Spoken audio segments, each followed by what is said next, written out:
Jesus is coming back again. Are you ready? You know, Jesus talked about his second coming. He said there'd come a time that he'd be standing before people and there would be sheep on one side and goats on the other side. The sheep are going to the good place. The goats are going to the bad place. And yet he tells a couple of stories before he ever talks about that. And he basically is telling the people they ought to be anticipating his return. Remember that story of the 10 virgins? And they were waiting for that bridegroom to come. I told you about that last week.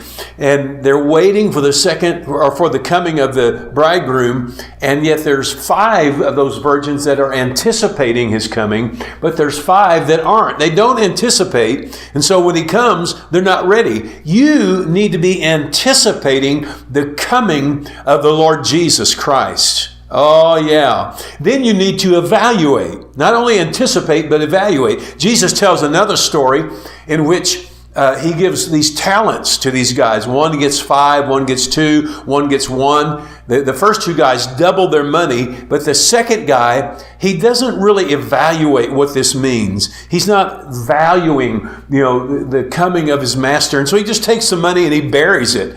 He doesn't evaluate that when the master comes, that it's going to be important, that he's going to have received what the master gave him. So we not only want to anticipate his coming, we want to evaluate his coming. And then lastly, we want to participate.